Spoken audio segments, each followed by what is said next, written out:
Okay, we're live! Welcome to the Nintendo Stuff Podcast. I'm your best friend, Logan Welliver. And, I have a good guest on with me today.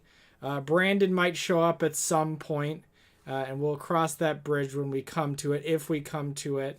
But I am joined by the wonderful ConMenRDW. How you doing, David? Tonight? I'm good, man. Thanks for having me on again. How's it going, man. Guys? Well, it's a good thing you're here because Brandon was like, I'm just going to take my leisurely time driving home from work, and he's still not here. But some of that can't actually be controlled. I just like giving Brandon a hard time. That being said, it's not like there's a lack of things to talk about this week. Because there have been some bombshells dropped in the last 24, 48 hours. Yeah, that's been a lot. Yeah, it's almost felt like a mini direct, except some of it being relatively disappointing, though not the worst thing in the world. And I guess, I think we should just, come right out of the gate swinging and just talk about this massive change in development for Metroid Prime 4. Yeah, that was a very interesting thing to wake up to this morning. I thought it was going to be a new development trailer or like a new actual gameplay trailer or something, but that's not what we got.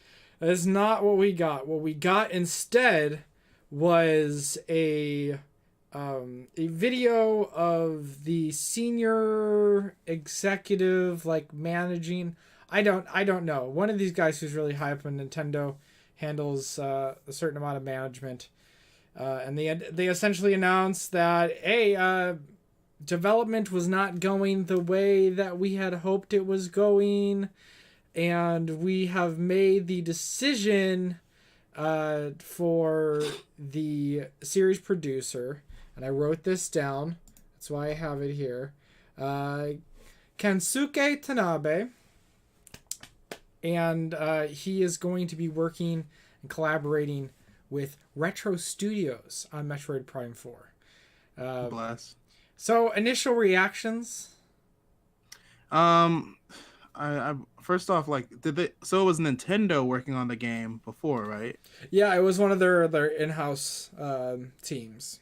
Yeah, they probably would have Animal Crossing, Amiibo Festival at that game, so they're probably just no. I don't know if that's a fair assessment, right? Because this is probably a team that has created other very competent, really great games.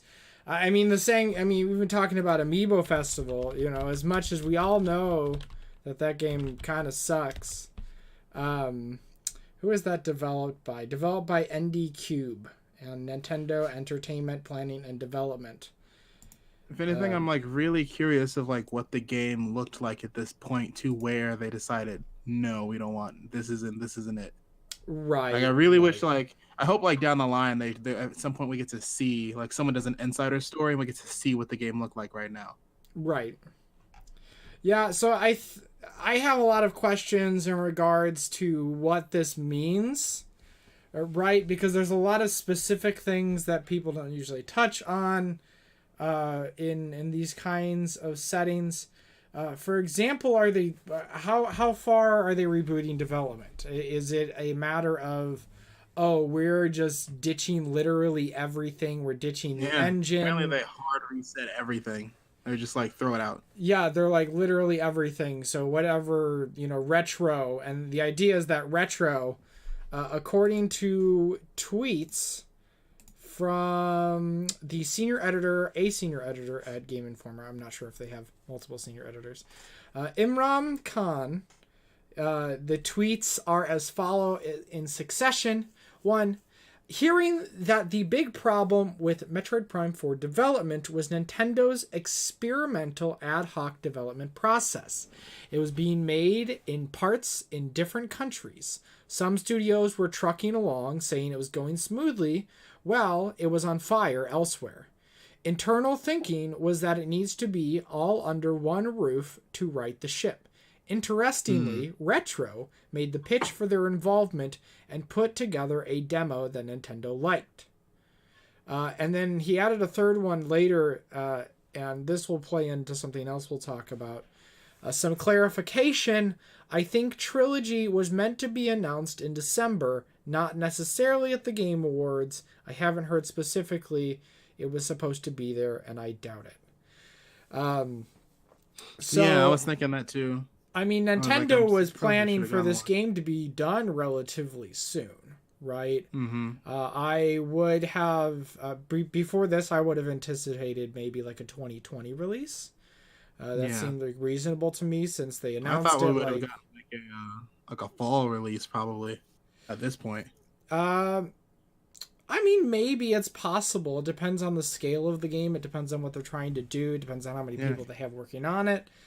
Considering like the first time we heard about it was just a logo. Right. So let's give Imran Khan, the Game Informer senior editor, benefit of the doubt that he does have, you know, some of these connections. It's believable that he would have the connections to gain this kind of information, and that it's true.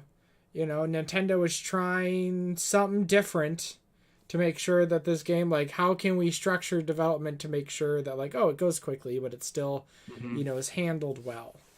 And obviously there was some mismanagement and a bunch of lies, maybe. I don't know if necessarily lies, but obviously some people weren't being 100% honest with how this was progressing. And it seemed to have set them back. I do think it's interesting that Retro made the pitch, even though it kind of feels like natural. I find it kind of feels like, wait, why weren't they working on it all along at this point, right? Yeah, that is true. Because the question is, like, the last game they released, the last game they developed was Tropical Freeze, right? Was Tropical Freeze. And then I'm pretty sure they handled the port, but again, that's just a port. So I'm curious to see, like, ever since the development, if they are large enough to have started to work on another title. I don't know. I don't know. I think it might have been because Retro was working on something else there, and that because of that, Nintendo couldn't come to them and be like, "Hey, could you also work on Metroid?" Yeah. So I mean, I think there's probably a collection of things that could be the case. I mean, we can let's talk about that, right? So it could have been that Retro wasn't working on a game at all. Maybe they were just literally like just prototyping stuff and they couldn't figure things out. And maybe in that time they built like a demo for what could be Metroid Prime 4. I don't know. We don't know when that was birthed. It could be the case that ever since Tropical Freeze in 2014 that they've been working on another game. And was Tropical Freeze 2014 or is that 2015? Tropical Freeze I think it was 2014, yeah. Okay, that's what I thought. So I mean, it's been so long. I mean, there's a chance that they could have already completed another game in that time, right? So maybe they're finishing up on that, but then they're also starting up on Metroid Prime 4 development. You know, there's any number of ways that this could go based on really the lack of information that we currently have. So it's really hard to tell. You have to give Nintendo credit for coming forward with this and being like, well, if it's going to take that much longer, like at this, I'm thinking it's a 2023 game. You know, yeah, I was thinking that too. Like another 3-4 years until we get it. So if they're just scrapping the whole thing, unless they already have some really great design documents and granted, you know, who knows if they threw out the entirety of like, here's the engine, bye engine, we're gonna start with an entirely new one. You know, it's just we don't know how deep this goes. It could have literally just been like we are starting from ground zero, and that's what it sounded like to me. But also like they don't necessarily owe us that information, but they did know that like it's going to take a longer time, right? This is something that people are expecting this year. They're expecting it next year. You know, if we don't talk about it now, those expectations are going to build up, and then it's going to be really, really disappointing once we get around to these directs, and they still don't hear anything about And then Metroid Prime nothing's 4. happened. Yeah. So I at think this it's point, interesting how Nintendo fans or just like gamers in general operate. How people really, because I clicked on the video on YouTube, and apparently the like to dislike ratio is a lot different than I thought it was gonna be. I thought it would have been more dislikes than likes. oh yeah, But but it's like a last lot time I of checked, it was like pretty heavily thirty likes. thousand like likes to like maybe 1,000 dislikes or something. Yeah. And like everyone in like the Twitter posts and stuff have been really supportive. They've been like, "Oh, take your time." Quoting Miyamoto, like a delayed game is better than like a rushed game. Right. Um, and like everyone's just understanding, but I'm just like, it's funny how you guys are so understanding about this game that you guys thought was coming out this year, 2 years ago. But when like Sakurai doesn't put Waluigi in Smash Brothers, you guys are threatening to kill him. And like when a direct doesn't have more than 10 really cool announcements, you guys are threatening to burn Nintendo down. But a game gets Right. delayed and you guys are like, "Oh, it's okay, take your time." I'm Well, like, "What?" I think Like, it's important to remember that like a collection of people is not going to be so homogenous where you're going to get the same yeah. reactions, right? I think that's one of the Mhm. reasons why like dislike ratios exist, right? So Mhm. there's a lot of people who react to this, those who actually care about this announcement and care about Metroid Prime. They see this as, well, we were kind of worried about the game because we didn't know anything about it, and Mhm. it wasn't going to be developed by Retro, so what does that mean for the game and the series? A lot of doubts, and it seemed like, man, they're not talking about it, and so there's a lot of risk going into saying anything about it, you know. Mhm. So handling this like they did, I think, is probably a pretty respectful way of going about it. Guys, we Yeah, admit for sure.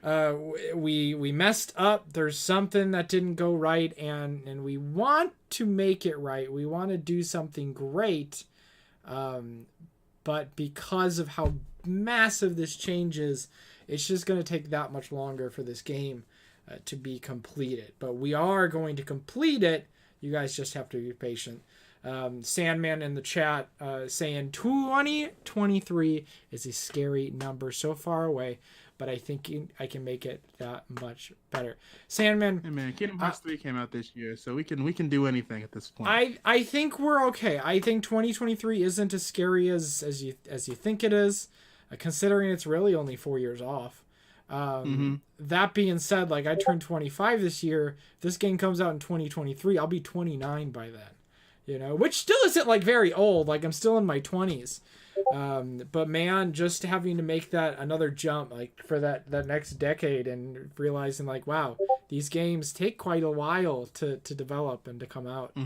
Another thing that I've been hearing too is like the fact that, well, also going off of like I think was it like a week ago or so that we heard what is it, the current president of Nintendo? Oh, Pause. no. Pause. Oh, We have another guests. Hey. And that also means I have to adjust do this some format. You guys are shoved into the same box. Hello. When I'm like shoving him out. Almost. Let's see. But go ahead and talk. I'll fix this, and then Yeah. we'll get your faces in there. Like I was saying, how the fact that this game got delayed, people are saying it might end up being like a Breath of the Wild situation, maybe where depending on if the Switch gets upgraded between then and now, and the tech gets better, will they have to make it like a cross-platform game? Like if there's a new Nintendo Switch by then, and like the old Nintendo Switch, like they pull a new 3DS type of thing, or Right. like I something think like that's a- that. I They're think gonna have that's to a fair adjust the game point. with the tech too. I mean, there's certainly a precedence for it. I mean, you look at Breath of the Wild's development, right? Which was a pretty, I wouldn't say troubled necessarily. I'm not sure if that's a good word for it. Brandon, I cannot get your thing centered at all. Oh, Sorry, I'm that's trying to why. get my webcam to drop its exposure. Look at me. Yeah, you're pretty blown out. I think I But, got this though. Yeah, it's really interesting now that since the Switch is like already 2 and some change years into its life cycle already, like we know we're gonna see some new tech before Metroid Prime 4 comes out now. Like, Right. there's no doubt about it. So we're gonna have to see what happens between then and there. If they're gonna have to Yeah. make some changes, like I was talking to some friends, and they were like, Kingdom Hearts 3 had to like do some ground up work between then and now, of course, because it's gone through like 2 console life cycles. Um, and the whole engine had to get revamped since the first time we saw like gameplay, like Oh, right. 3 years ago. And I think that's one of the things that like is really probably kind of different about this situation, is the fact that we haven't seen any gameplay. You know, we Yeah, don't true. know what this game was supposed to be as it was, and now we know even less because they had to scrap the whole thing. So anything we thought we knew previously is just like, nope, that's not the case. That's not how things work. Mm-hmm. So apologize for my distractedness. I'm trying. Yeah, to I'm make really this look hoping great. that like honestly, whatever happens, I just hope like there's good online multiplayer and a really good story and like a good amount of really good action. Like, honestly, I feel like whatever happens, this game is gonna sell insanely well. Right. No, I mean I have no doubt that it'll sell well, that it'll do well, that people will be like, wow, this is amazing. I can't believe that we're playing this game. And I think that's even more true now that, you know, we've had a minute to be like, oh, guys, it's going to take that much longer because we have some real work to do. Mm-hmm. I wish I like that's like one thing that everyone says that they really like about Nintendo is that Nintendo has the ability to be upfront with their audiences. Like, hey, we're having issues. Here's what's going on. We could not tell you, but that would just make things in the long run worse. So I think what they did here was kind of unprecedented for them. I don't know if we touched on that yet. But Nintendo typically isn't the kind of company that's going to talk about the things that are going wrong behind the scenes. The only other time I remember something like this happening is when Aonuma came in a very similar video to talk about how Breath of the Wild was not going to come out in 2016. yeah, I remember. Yeah, I just kind of I appreciate seeing that still happen with Nintendo, and that they're willing to take time to have that conversation with their audience. And I also want to commend the audience for having an overwhelmingly positive response to the whole situation. Okay, and so this is kind of conjecture, but I think part of the reason for that is Metroid is, especially relative to many of other Nintendo's, franchises, they're much less militant and it's much more niche. So it's a smaller crowd, right? And it tends to be that smaller crowds don't produce quite as much toxicity, right? Because when you get so many people, you're going to get a lot of bandwagon fans and a lot of people who are like really like not a fan of what's happening or something like that. Remember Federation Force? I mean, that I think it's different though. I think that's different. I think that's what would have happened. We if are they we showed are us what they giving had you already. something that we perceive to be junk. You know, something that is not what we want. Whereas this is like, we're going to give you what you want. We just need a little more time to make sure that it's going to be good. And in this case, like, oh man, we were really in trouble. And we could have kept going, but it might have resulted in a really poor game. And as long as we don't get another M situation, anything is better than that. So yeah. So I think largely like this is definitely a positive. I think they communicated that. I think they're like, well, we didn't know what we were doing. And I think the added aspect of like, oh yeah, guys, and Retro Studio is going to be on the game. And everybody's like, oh, okay. Yeah, the pedigree with the company that's actually working on it. Which is funny because like most of the people who worked on the series are probably gone. Yeah. It's just the namesake of Retro. And not that they don't have capable developers. We should also mention that earlier this year, there was rumors of Retro Studios having an imminent closure. They were dealing with some issues. Sounds like a couple games got scrapped, and it's my thought that it's possible that not only did they switch development over to Retro Studios in an effort to save Metroid Prime, but they may have also done it in an effort to save Retro. Mm-hmm. Oh, Just- that'd be a good move too. Yeah. Well, and in this way, like, Nintendo can kind of have a little bit more of a hand in a company they own, and making sure things are, you know, ironed out, and, you know, they figure out what some of the issues were. And then also, in addition to that, they're saving a brand. And I mean, we do this constantly as people, is like, you know, it's not like Twinkies are owned by the same company that they once were, but they kept the branding, you know, so everybody can still be happy and have their Twinkies, even though they're not like the same. As long as the people, name right? is there, you know it's safe. Right. Somehow. So like, okay, Retro has like a lot of notoriety attached to its name. So you find some really, really talented people. You find people who work together, and then you make a good studio out of it again. You know, and then you still have like, oh man, Retro is going to be a good studio. They're going to do some good work, because like they have yet to really disappoint in that department. You know. Well, it also begs the question: what was Retro working on? Were they working on anything? Well, and then here's the discussion that me and David were having before you got on, is what situation were they in before? Were they working on something? Why are they free now? You know, or maybe they have two teams, so maybe their other team is already still working or finishing up on a game, and then all the resources are going to go to Metroid Prime 4.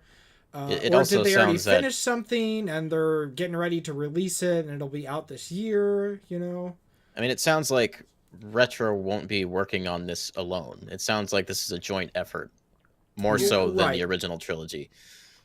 No, and I could definitely see that, especially if Retro doesn't necessarily want to keep handling the Prime series, because I can't imagine that you would get like franchise fatigue. You know, they've only touched 2 franchises, you know, and pretty much their whole entire history. Yeah, I mean, they worked on what, Prime 3 released in what, 2008 or 9? I thought it was 2011. I thought that was 2000. No. Oh no, it was definitely before 2011. 2011 was We were on the cusp of the Wii U. yeah we were. 2007. Oh, was Okay, it so it was that even far earlier, back? yeah. Wow. Ah, So it's been over 10 cheese and years. crackers. Well, the game was announced like alongside the big Wii reveal, 7th wasn't grade? it? Really? Jeez. I don't know. Think I so. can't remember. I mean, I wouldn't be surprised. Yeah, because I think the Wii came out around that time. I remember seeing 2007, a probably teaser 2008. trailer for it very early on in the Wii's life. Yeah. But yeah, for me, I hope that Retro was working on something else, because it's just another game to fill up that lineup. And, you know, we had that Right. rumor of Star Fox Grand Prix, which is something I was interested in, and I hope Right. that doesn't end up being nothing. Well, right. Mhm. And then, like, their last game was Tropical Freeze, which released in 2014, and then there was And obviously has the gotten port. more sales since the port. Right. Yeah, Yeah. and it's one of the best platformers ever made. Right. Mhm. So I'd be surprised if they weren't working on something. Who knows if they were, whether it got scrapped or whether it's being prepped for release or whatever. Because There's we just just so don't many know. All we questions. know is rumors, which those aren't going to be true 100% of the time. So do you guys think they will release Metroid Prime Trilogy in the interim? Oh yeah, hopefully we get that like within the year or like spring next year or something, like soon. Yeah. So Soon, yeah. I don't know if it'll be that soon. I'm not original even copy. sure if it'll be 2019 at this point. I think they'll release it at the very least, closer to when Metroid Prime Yeah. 3 They're comes gonna drop out. it before it comes out for sure, though. Yeah. But I can I imagine guarantee. maybe this also gives them more time to brush up and make the game even prettier. So maybe as they're developing this new version of Metroid Prime 4, that'll play into what changes they're making, visual changes they're making to a Metroid Prime trilogy port. I'm sorry, I'm just now seeing for the first time that there was a rumor that it was supposed to be announced in December. That's the Yeah, Game rumor. Awards, That's yeah, or something. So I mean that's crazy. The fact that we almost got it, and then all this stuff happened, and they were like, actually, let's not release it yet. Let's keep quiet on the Metroid Prime because we're having some serious issues. Looks like IGN just posted an article titled "Who is now making Metroid Prime at Retro Studios?" I guess then to answer the question, are they still there? Who has left? The former game director of the Prime series, Mark Pacini, is gone. Former art director Todd Keller is gone. Former tech lead Jack Matthews is gone. Former senior producer Brian Walker is gone. Former senior designer Mike Wikan is gone. Keenan Pearson, former level designer, is gone. Marco Thrush and Andy O'Neill, former engineers, are gone. Elvin Schaefer's former principal artist, is gone. Frank LaFuente, former engineering director, gone. Mark Hay Hutchinson, former senior engineer. And who we have left, the president and CEO of Retro, Michael Kalbaugh, is still there. The Metroid Prime series producer, obviously Kensuke Tanabe, is still there. Director of production, Ryan Harris, is still there. And Dax Pelota, principal animator, is still there. So these are all people from the Prime era? Yes, and the last 4 people I mentioned are people who are still there. Everyone else are people who worked on the Prime series that are gone. Right. So the majority of the Prime staff doesn't even work there anymore. Right. So, I mean, there's still some blood in there, right? Yeah. And I obviously I can't speculate too much on like how this all went down. But the report from Imran Khan, the senior editor at Game Informer. Yeah. He is under the understanding that Retro made a pitch and they liked it, right? So it sounds to me like it's not like Retro didn't get this merely based on the fact that development wasn't going well. Well, not just that, but based on the fact that it was Retro, you know. Like they're not just going to hand it back to them, right? You know, it was okay, so this is a direction that we feel like we'll actually be able to go. So really quick, if I can jump in here. Yeah. If you were looking forward to getting Metro Prime 4 this year and you haven't played the Metro Prime trilogy, you can still probably find a physical copy at GameStops for like $45 pre-owned. But if you happen to have a Wii U lying around, you can get Metroid Prime Trilogy downloaded on the Wii U eShop for $20. $20. I think I got it in that initial promotion where they were selling it for $10. Yeah. Best $10 I've ever spent. Deal. Yeah, I was about to say, even at 45, like that's $15 a game, and that's I mean for those caliber of games, like that's not too much. We should also mention that Game Informer senior editor Imran Khan is also the person who says that that trilogy was supposed to be announced in December. So these are all coming from the same person. Maybe we might get a shadow drop this year. We'll see. We might even see it in the next direct. Maybe they just wanted to tell us about Metroid Prime 4 before we heard anything else. I don't think it's out of the question that we could get the Prime trilogy this year. I think that would be great. I think it would let everybody's whistles. And they'd be like, okay, time to replay these games. Or if you've never played them. There's a lot of people who haven't played for the Prime trilogy. Yeah, I would hope that they do some work and make this not just a port, but like a real remake, you know, like where they actually spend some time and really make things pretty and add some cool lighting engines. Considering it hasn't the last system, the trilogy. Well, the trilogy was on the Wii, so they're gonna have to revamp some graphics. Right. Mm-hmm. But I mean, is it gonna be? I mean, at the same time, Twilight Princess was on the Wii, and then we got an HD remake on the Wii U, and while it looked prettier, it was really just a texture update and a resolution update. Yeah, they did do some functionality based things that I appreciated, but for the most part, it is a port and not a remake. So, you want them to Wind Waker HD port it. Right. Yeah. You know, inject a cool new lighting engine, update the control scheme, They could update the graphics. Like those environments were beautiful. And they made everything a lot brighter.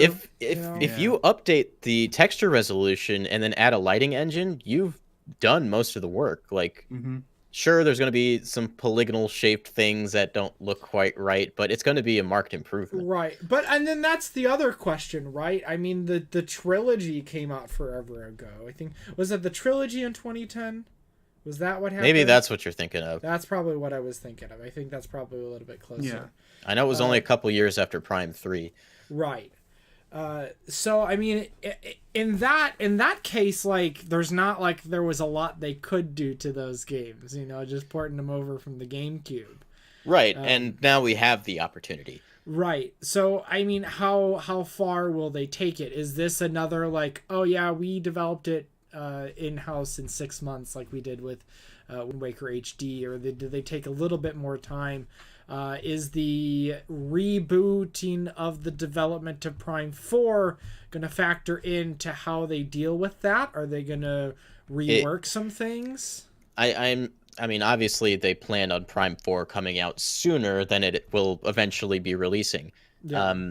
So in my mind, under those circumstances, it probably would have been a quicker port that's just, 1920 by 1080 with not really any other work done.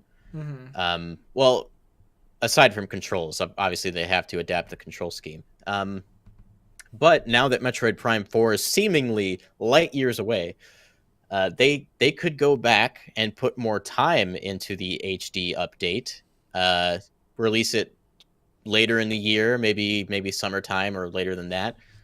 Put a little bit more work into it, make it a more impressive package. Yeah, they might as well. Yeah, I mean, I just really love like a really pretty HD, Metroid Prime. Whatever they do with the Metroid Prime trilogy, Metroid Prime 4 will look better. Oh, absolutely. If anything, there's no question about that. If anything, I'm just really curious at this point, like how the controls are gonna work, because we haven't had a Nintendo first-person shooter with dual sticks in a long time. Well, I imagine it will adopt kind of the Splatoon method.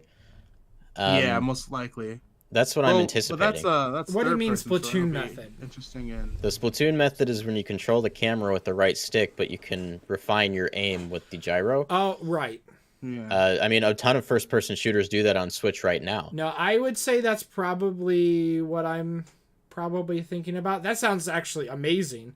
Also with the ability to lock on, because man, that game's just not the same unless you can lock onto an enemy.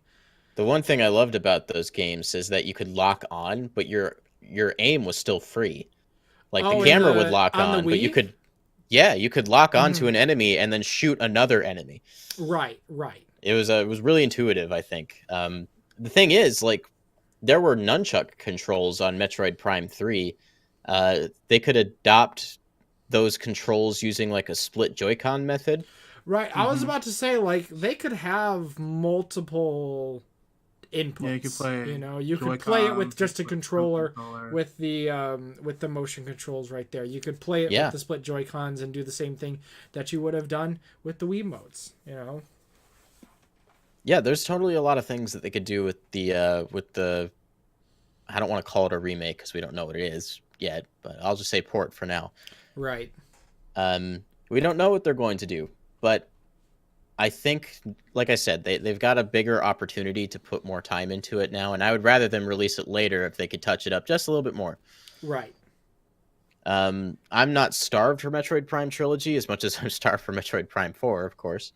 Yeah, but I think you just release it in a dead month in the in the middle of 2019. Doesn't have to be right away.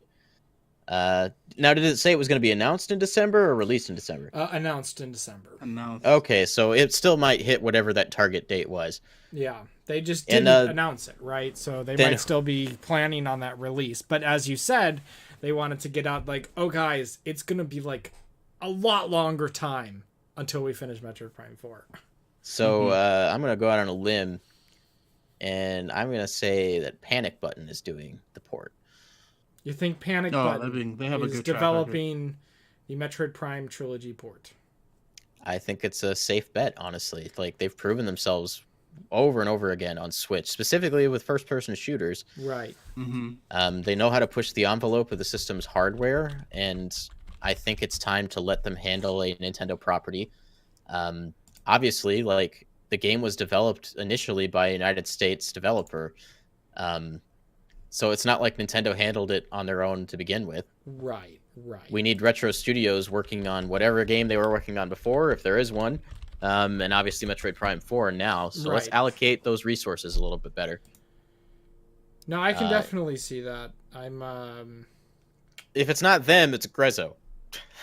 Yeah, and how much you want to bet Grezzo's working on some Zelda project right now? Yeah, the only other company I could see is Tantalus, and because they did Twilight Princess HD. Yeah. Hopefully they gave more. Well, and to be fair, like, they were probably given a goal and they were given a budget. Of course, you know? Yeah. That's so, nothing to say anything about the company. Right. So who knows if they're like, okay, we want you to do this much more, and if you're capable of it, and it's just a remake, it's an HD remake, you know. Show us what you can do. Make it a little bit prettier, you know. And here's a little bit more money to dedicate towards all these games that you have to remake, you know. So this is gonna be a long wait, boys. Yeah, I lost the bet. Yeah, you lost the bet, big time, man. Was that? When did we even? It hasn't even been like more than a couple weeks since that happened, right? No, I was like, no, we're not getting a 2019. No, we're really not getting it in 2019. So this is definitely not the outcome either of us were expecting. No, definitely sad to a degree. I'm glad that they're treating it with care, because I'd rather get a good game 3 or 4 years down the line than a game that's unfinished this year, you know? Yeah, it is a little unfortunate. It feels like a lot of time was wasted. But maybe they can get Mercury Steam working on like a Super Metroid remake for Switch or something.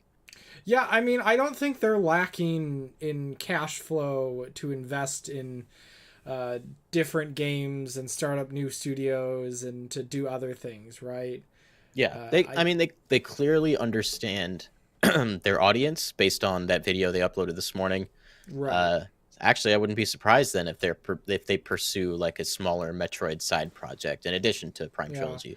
And also, I don't think like this is a huge blow for Nintendo overall, in the sense that the game's still coming out. The game's still coming out, and then there's a million other games that are gonna come out before then. You know, like it's not like I'm not gonna put in hundreds of hours into Animal Crossing and be like, well, I'm done with my Animal Crossing.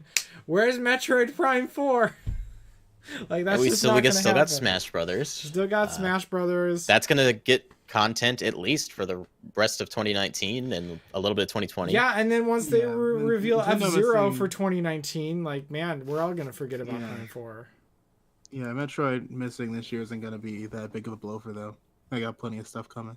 And there were people on this channel who didn't even think it was coming this year to begin with. Yeah. I don't know why anybody would think it was coming like this year.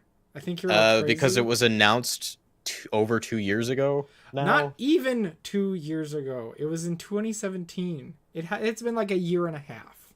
That's a long time.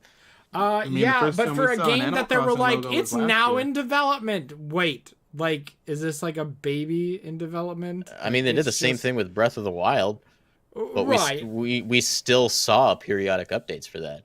Right, and this is quite the periodic update. Yeah. Well, don't expect it at E3. What's the big E3 game now? Let's talk about that for a few minutes. Big E3 game is like that's. There might actually be like a I don't believe it's Animal Crossing. I just You don't believe it's Animal Crossing? I think that's absolutely not Animal Crossing. Yeah, I feel like Animal Crossing will be that other game that they talk about at E3 because it's also either out or coming out soon. Yeah. It's just that's not a game that I think shows well at E3, and that says nothing about Animal Crossing. That's just the nature of it. Unless they've added gore and there is a battle royale mode. So I feel like this year might be the year Nintendo drops off of the this whole booth is themed after one game thing, and maybe just goes to like different highlights of different games this year. Or maybe they don't show up. We got like Luigi's Mansion, Fire Emblem. Nintendo booth is already like paid for and mapped out. Is I it? thought. Yeah. Pretty sure. Okay. They took more space because Sony won't be there. I'm fairly certain of that. But Conman, what do you think then? Like, if there's a game that we don't know about, what would that like tentpole announcement be? Like, so the game that's like just a game we haven't heard of yet. Yeah, I still anticipate, even if they're not like doing a single game, like single focused game at E3, I still think there will be a big game at E3, at very least one. You know, I honestly like they almost have, unless Pikmin 4 gets announced this year. That could be or it. like a Pikmin trilogy or something, or maybe like another Paper Mario or Mario something. Kart I don't know. 9. There's like so many IPs that have already gotten love for Nintendo already. They're not making Mario Kart 9. They're still making too much money from 8 to Yeah, 1. no. Yeah, honestly, I'm having a hard time myself. And like I mean, Nintendo already put out Bowser's Inside Story, so we might not even get a new Mario Luigi RPG for Switch until maybe like 2021 or something. I could see Like, that I'm looking coming forward as to early those as games. next year, but definitely not this year. Intelligent Systems is working on Fire Emblem, so maybe they have another team working on Paper Mario. Yeah, I'd imagine that they probably have 2 teams in that studio. Maybe we get like another Mario sports title announced this year, baseball or soccer. Oh, I would I'm love really soccer. hoping for golf personally, but you know, Like, give me Super Mario Strikers. I would love a new Strikers game. Yeah. Oh, that would be hype. That might beat FIFA. The year that the next Strikers gets announced, that might be FIFA in sales. I feel like that would happen. I don't think so. FIFA's kind of a juggernaut. That would be interesting to see. That said, I don't think that's happening this year, though I do think it will happen. I actually do think Strikers will come back. It's just Next Level Games is working on Luigi's Mansion 3. We don't know that for a fact, but I'm pretty sure it's just Next Level. Oh yeah, that's a game we'll see at E3. Probably. Wait, which game? Luigi's Mansion 3. Oh yeah, absolutely. Because that's slated for this year. Yeah. And that's probably, the October game. That's the slot they had Luigi's Mansion Remake in. Right. I could see Pokemon taking up a big spot at E3. Oh, I mean, yeah, Pokemon definitely be a big deal. I mean, yeah, It won't be announced there, but we'll see it there. Right. I mean, there's not going to be a lack of games in 2019. No. And again, like there might be one more bombshell that they're just going to throw on us that it's going to blow our mind. F-Zero. What would happen if we got to E3 and there just wasn't a big game? I mean, just seeing more of the games that are already announced. Nintendo rented out all that space and they just didn't show up. I mean, they're gonna have games there, obviously, right? But just not anything that we hadn't expected. Honestly, like Conman said, Pikmin 4 is the only thing that comes to mind because it's something we know about at the very least. Right. Well, you never know if Nintendo's not going to drop something new, Super Mario Galaxy 2. Oh, God. Odyssey 2, yeah.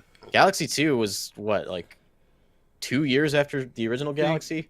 2.5, 3 years after. No, I think it was like 2 years after, yeah. It was not that long, yeah. Yeah. And we still haven't gotten that DLC. What DLC? The DLC for Odyssey that we were definitely going to get at some point. Oh, they for sure Mario Galaxy 2 that game. Yeah.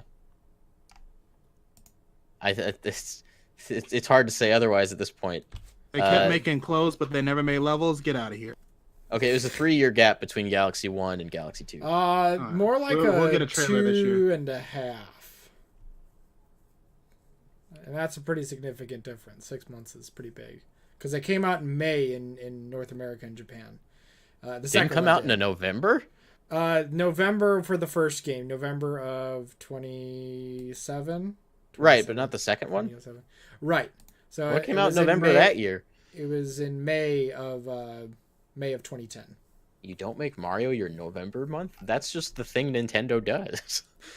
Well, not that time around. Apparently not. No. So yeah, I think E3's got a big old question mark on it this time because of this Metroid Prime news. That said, Direct next week. Direct or next- wrecked Oh, director next week? We got like Next one week. more week in January. This is the last week of January before Piranha Plant. I'd say direct next week. I think if it was any week in January, it'll be this next week. Yeah, if we were to get one, Guaranteed. It'd be next week. I mean, they released that video on Nintendo Japan's YouTube detailing how to claim your Piranha Plant, Yeah. which we've still seen no gameplay of since that initial teaser way long time ago. Yeah. So if Piranha Plant, well, I guess we can move on to the next topic. Version 2.0 is coming out in like a week for Super Smash Bros. Ultimate. Yee. And the main assumption, updates with that is just like Piranha Plant and then character patches, and that's mainly it.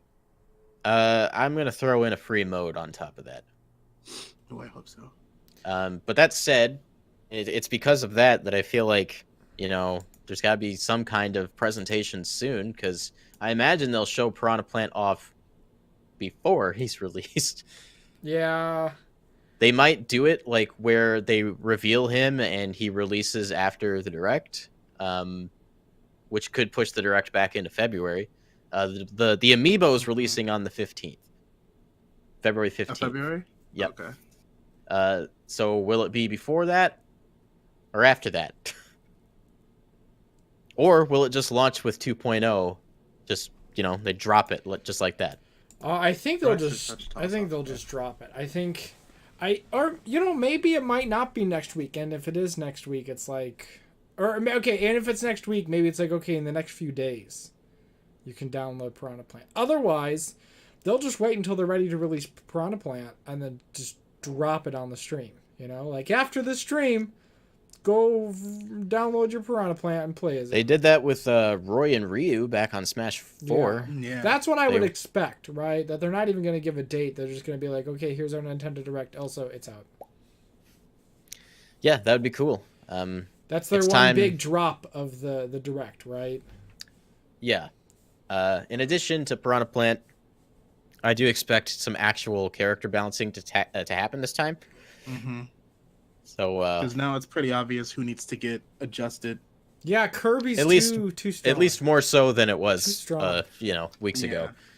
Yeah. The thing along with that though is, are we gonna get patch notes this time? I mean, people got on them for not having detailed patch notes with the first big update. Then again, there was no balance adjustments in that update to begin Right. with. So do you think they're gonna do anything for that? Hopefully, because like everyone says, they do that specifically for Splatoon, but they And don't Mario do it for Kart. Smash and Mario Kart, but they don't do it And for ARMS. Smash. They need to do that. Yeah. Like, what's the deal? Yeah. The seems patch like- is also releasing right before Genesis 6, like the biggest Smash tournament next to Evo, which is really funny. They're gonna have to go scrambling, guys. How else do they screw it up? I think they've already said they're just not going to play with the update. Okay. I think Oh, this yeah. happened in Smash 4 too when Lucas came out. They're like, we're not going to play with Lucas. Not until he's been properly vetted. We will get home run contest next month. Are you pretty convinced about that? What if we just get like all the arena, like home run context praise to targets? They bring back board the platforms. I mean, it'd be cool if we got more than one, but I think there's going to be more development time going into something like target test and board the platforms if they do like the character specific stage thing. Yeah. That's why I think home run contest is going to be the one, because the Yeah. home run bat's in the game. Mr. Sandbag or Sandbag's in the game already. All you have left is just programming the mode and And the building counter, the stadium yeah. stage. Yeah. Yeah. So That's it's definitely a minimal the, amount of work. I think it's also one of the things I miss the most. It's like, guys, I just want my home run contest. I want to get together with my buddies and see if I can make it go 3,000 meters. Yeah, it was a nice distraction. Just that you can tie it to a mode specific GSP like they did with Smash 4. Maybe they give us the option to play it online with friends. That'd be fun. You could do it in Brawl. You could do that in Brawl. There was more online features There in was Brawl. online content. Oh yeah, there was. There was more features in online in Yeah. Brawl than there have been since. Oof. That's crazy to me.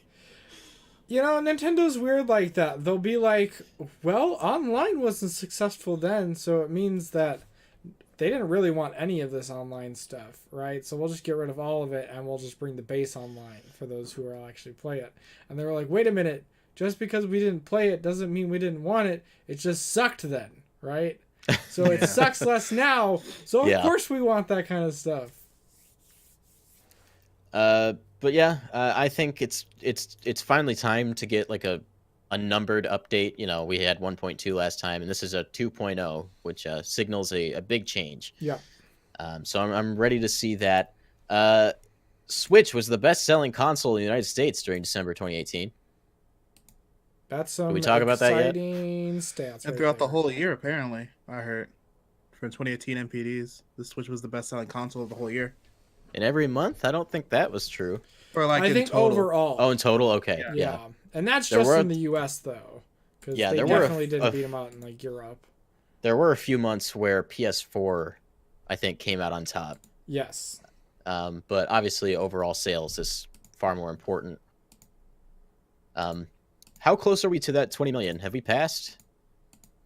What do Not you 20 mean, have we million passed- total, but Oh, 20 you million mean for the fiscal year. Fiscal year? There has been nothing confirmed on that quite yet. Okay. Everybody just realized, hey, this is actually kind of feasible. And then that was the end of the conversation.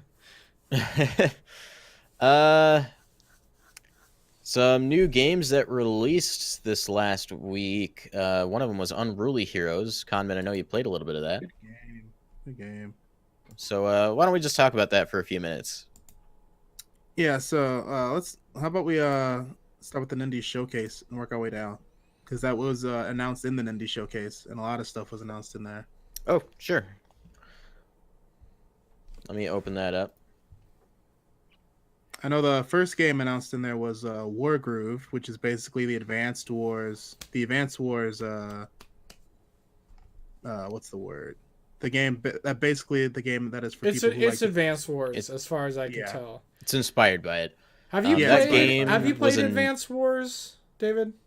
I did not play that game. Okay, so am I the only I'm one? not huge on RTS games. Am I the only one who played that back in the day? I think so. Okay, Probably. because I know it shares some gameplay with Fire Emblem. Oh well, I mean they were both developed by Intelligent Systems. Oh, same Yeah. people? Okay. Yeah, it's the same studio. They stopped developing Advance Wars because they didn't think they could make it unique. Right. But it was unique in its art style and in its tone and its setting. I thought it was really different because it had a different emphasis, right? It was less about like, oh, make sure that all of your characters stay alive, you know, and more of like, okay, you get a set number of troops for this campaign event, you know, and then you have chosen your leader, right? And they're the character that really gets attached, and you just go to war, and there's these different scenarios and a little bit of lore thrown out there. And it looks like they have taken the setting of Fire Emblem kind of and then combined it with the visuals and the feel of Advance Wars, and we have Wargroove, which looks super groovy. I'm very excited for it, and I want to play it. It's been like over. It was announced in one of the first Nindy showcases. Yeah, it was like one of the first Nindy games announced. Yeah, it's been a minute since they announced it, and I mean, February 1st launch date. I mean, that's a week away, and that's very exciting. That's very exciting. I'm very excited to play this game. And I think of all of these games, like that one, that's top for me right there. one that that game's has gonna get probably got lots the attention of a few more people is the SteamWorld Quest: Hand of Oh, Gilgamesh. it's gonna be so good. I'm excited. And for that that's a card game based in the SteamWorld universe, Yep. correct? It's an Yeah. RPG. Yeah, RPG turn-based, card-playing card-based battle RPG. It says with billions of potential decks to build, tongue-in-cheek humor, a storybook inspired art style, and memorable characters, this game is a unique addition to the SteamWorld franchise. I've loved how expansive SteamWorld has gotten, Mm-hmm. specifically since the second game came out. Yeah. So Well, that second and it's game came funny out and it's because just got glowing reviews. I mean, you know what the first game in the SteamWorld universe was, right? Was that SteamWorld wasn't Heist No, or Dig? no, SteamWorld Defense. It's a tower I've never heard of defense it. game. Yeah, it was on Oh, the first it game was was the defense game? a DSi game. Ah, Oh, okay. Downloaded I the had DSi one of game. those. Yeah, and then SteamWorld Dig came afterwards, and then obviously they did SteamWorld Heist, SteamWorld Dig 2, now SteamWorld Quest. So there's like, 4 or 5. There's like 5 games in the SteamWorld universe, and 4 different types of gameplay. So This is interesting because after SteamWorld Dig 2 came out, they were like on Twitter, "Hey guys, so what SteamWorld game should we make next?" And they were like RPG, platformer, like something else and something else, and RPG one. So they're like, "I guess we're making an RPG now." So Right. this is literally just chosen by the fans for the fans. Yeah, It's kind of awesome. Mm-hmm. In addition to that, a couple more games that were announced: Crosscode from Deck 13 Interactive and Radical Fish That game Games. looks pretty good. An explosive metal rhythm game, Double Kick Heroes by Plug-in Digital and Headbang Club. Story-driven puzzle platformer Inmost, published by Chucklefish, developed by Hidden Layer Games. 2D open world game Forager, published by Humble Bundle, developed by Hop Frog. Goat Simulator, the Goaty. Nope. They released it too, didn't it? It's out. I want to yeah, say. they just kind of like dropped It came out like didn't the they? same day with Unruly. Then we have When Ski Lifts Go Wrong, published by Curve Digital, developed by Huge Calf Studios, and of course, Unruly Heroes, which dropped right after the show. I was so happy for that. That was So tell us your experience with that so far. Yeah, so Unruly Heroes is made by a team of people who helped work on Rayman Legends. So if you liked Rayman Legends, That's why the art style and is the so movie good. art style, then you will love Unruly Heroes. And I really love Rayman Legends. So like just the art style, it's like watercolor. It all looks hand drawn. The backgrounds are so beautiful. The music's really good. It's like basically a Journey to the East type of story, because you got like the Monkey King, you got the pig, you got the monk. and Excuse me, it's sand- Journey to the West. Journey to the West. Oh yeah. Yeah. Journey to the West. I love anything with like Monkey King type of gameplay. Yeah, it's funny. I was watching the trailer for that, like right after you started gushing about it in the Discord server, and I was watching it back, and I was like, "This reminds me of Journey to the West." And then I read the YouTube description, and it said "inspired by Journey to the West," and I said, "Oh, great!" Yeah, it's really good. It's a 4-player local co-op game. It can be played up to 4 players locally, or it can be. Is there just any played one online co-op? player. No, it's all local. All local, so you can play. No, it's local or online PvP too, so you can like fight each other too. So the thing that makes this stand out, aside from Rayman Legends, is there's platforming and like fighting too. So every character has their own unique art style. Like the Monkey King has his bow staff, so he has like good range and like he can double jump. There's like a Sand Troll character, he can also double jump and he has like more power. And then the monk and the pig, they can't double jump, but they can float. So there's like differences in how characters control. So Okay. Using different characters for different situations is like one thing that's really emphasized in the gameplay. How does it handle playing single player? So single player, you're basically switching in between. You can switch between the 4 characters at will. So like if you want to, it's also like good for combat too. So you can like juggle characters and then just switch to another one, and then combo them and switch to another one. Okay, that's cool. But every character has like a special ability. Like Monkey King, he can use his bow staff as a bridge, but when he has the bridge out, he can't attack. So then you have to switch to a different character and attack with them if like there's enemies on the bridge. The monk, she can use her balls to like to hit switches that are far away. The pig, he can like inflate himself, and if you're playing like multiplayer, other players can grab onto him and you can like float up to certain areas. And then the Sand Troll, he can break certain barriers that other players can't break. So if you're playing like multiplayer locally, it has like certain areas where you have to use teamwork to play too. Okay, so clearly a lot of variety there, and it seems like Yeah. the multiplayer would be a pretty fun experience with everybody having basically a unique role on the team. And the boss battles are really well done too. Like I'm probably like halfway through the second world, and I've already fought like maybe 6 different bosses, all pretty memorable in design. Like really, I really love this game. That's a lot of bosses for 2 worlds. Yeah, like and each level is pretty long too. Like the game is said to be about 8 to 9 hours long, and each level seems to be about like 10 to 20 minutes in length or so.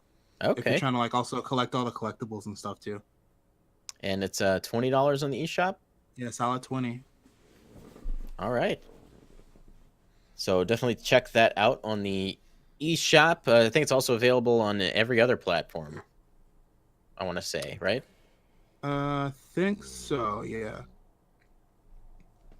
And that pretty much wraps up the Nindy.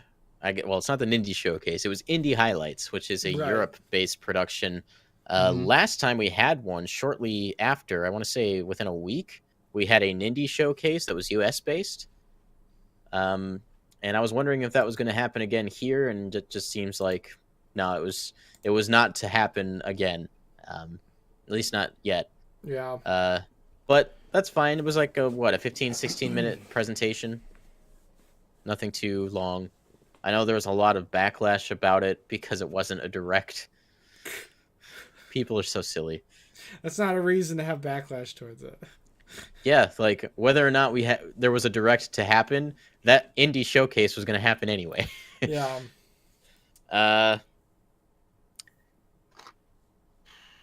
What It else do we shows that got the, here? the indie support on the Switch is still really good, and mean, like most there's of those still so many other developers- games that are coming out too. Most of those developers are making the majority of their sales on Switch. Oh, Yeah, it's like the story we hear like week after week. Is like, oh, Yeah. why did you not put your game on the Switch? Because it's probably gonna sell a lot better there. People actually buy games on Switch, as it turns out.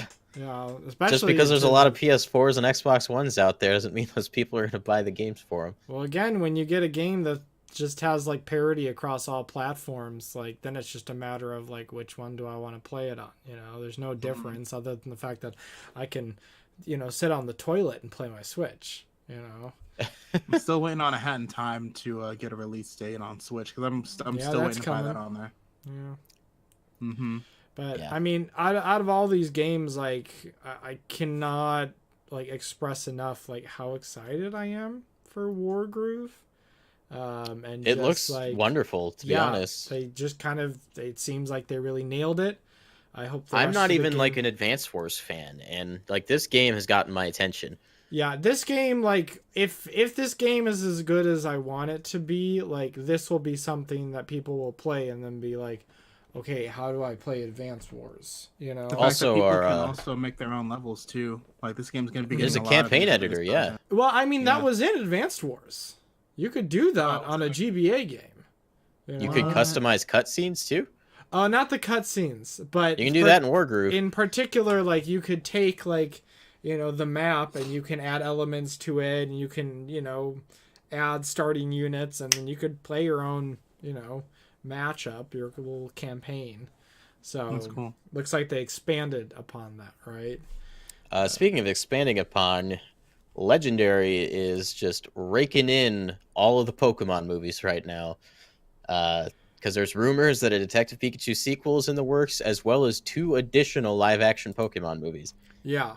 Yeah. They're jumping on the train and they're going full steam. Well, I'm really curious. Like, how many views does the Detective Pikachu trailer like have on it? I haven't. I'm gonna guess more than 20 million. And then that doesn't even like factor in like uploads of it to different channels. Collectively, like how many people have seen this? Movie has got so much star power that Marvel got scared and had to move Avengers to a different month. So, I mean, okay, so the Warner Bros. Pictures YouTube channel, it has 55 million views on it. Oh, yep. That is just YouTube. I imagine that if they uploaded this to Facebook, it'd have, that many more.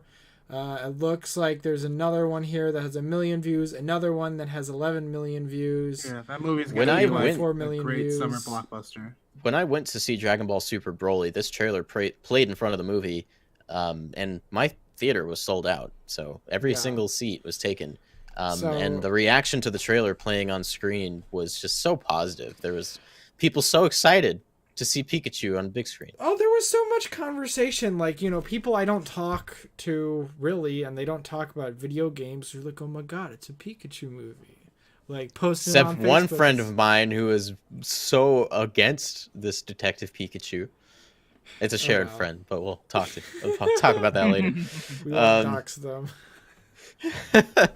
I am not opposed to to them getting on the train early. Like, we're all excited for Detective Pikachu. It looks promising. I think it was the writer of 22 Jump Street Oh yeah, is That's gonna be a involved in the good one. sequel. He's writing the script. Oh, what's his name? Which one is that? Oren Uziel. Okay, I don't know him. He I'm just also thinking worked about, on the like, Sonic Phil the Lord. Hedgehog movie. I was thinking That's of gonna Phil be a Lord and trailer Chris I need to Miller. see. He's worked on Sonic the Hedgehog coming out in November, Men in Black International, 22 Jump Street, the Cloverfield Paradox, and a Supergirl feature. I hope he didn't write Cloverfield Paradox because that is a stinker. I didn't And mind Sonic the Hedgehog might be too. Who knows? I'm looking forward to that first trailer. Honestly, I really need Me to see too. that trailer. I loved 22 Jump Street though, so there's it. Yeah, that. I was about to say I like 21 22 Jump was Street. I good, like yeah. 22 Jump Street. But those aren't the only Pokemon movies that are rumored to be coming out. In addition to that, there are rumors that they will be creating 2 more movies, one based on Pokemon Red and Blue, and another one based off of Mewtwo. All live action. Yeah, and we're not talking about the Mewtwo Strikes Back Evolution movie coming out in Japan later this year. It will be a completely separate live-action Mewtwo movie, and then another one based on Pokemon Red and Blue. Those are both really exciting to me. Mewtwo not so much because he's been getting a lot of attention lately. He's getting a remake of his old movie this year, but a movie based on Red and Blue, which is like all of the complaints I heard about when Detective Pikachu first got announced. Like, how long ago was it now? Like years? There's so many complaints like, why aren't they making a Pokemon Red and Blue movie? Why aren't they doing the gym battles? And I'm like, well, that's not marketable. Yeah. Detective Pikachu, they got a blank canvas. Pikachu himself is marketable. That's your whole movie. You're gonna make $1 million. Hopefully more than that. Yeah. And then follow but that up now with they other have the movies. excuse, right? Yeah. They've laid That's the gonna be groundwork, So interesting. and they can get people who saw Detective Pikachu into the theater to see these other more focused Pokemon movies. Here's what I think. I think instead of the Red and Blue, they should make a Pokemon Rusty movie. No. We With, already like, have that. 1,000,001 Bidoofs. And Oh my. Super God Bidoof. Shove like seven of them into a Pokeball. Yeah, but these are all rumors. Who knows? We know that Nintendo is in the business of making movies now, and obviously they're at least involved a little bit in the Pokemon franchise. Yeah. Prediction: the Super Mario movie is gonna have a trailer ahead of Detective Pikachu. It might. That movie's slated for 2022, though. Oh, 2022? Oh, never mind. Yeah, I was about to say it's probably going to be until 2021 until we hear anything really substantial about Mario. Or was it 2021? I thought it was 22 because at first I was thinking 2020, but I mean for an It's animated years movie, away at yeah. the very least. Yeah, I think 2022 sounds good enough. I mean, we're going to be old enough by then, right? Before We'll we've be able seen to see it on Mario, our own. Before Mario is out, we're going to hear about whatever the next Nintendo movie is. I'm pretty sure. Because, they're going to want to get the wheels turning here soon. Right. You could say Detective Pikachu is the start of this entire effort, but it's really not. because this is the Pokemon Company International. Yeah, they kind of just operate on their own wavelength. Yeah. And obviously, there have been Pokemon movies premiering in theaters since the 90s. Yep. This is not a new thing. But yeah, I'm excited at the prospect of all of this. Just hopefully Detective Pikachu is as good as I want it to be. And that we are in for, a couple treats, a couple good movies. I think we will be. I mean, even within the context of Red and Blue, like, I think there's still quite a bit of freedom to be explored within a narrative, We've only ever had the manga for Red and Blue and like Pokemon Origins, the anime. That's about it.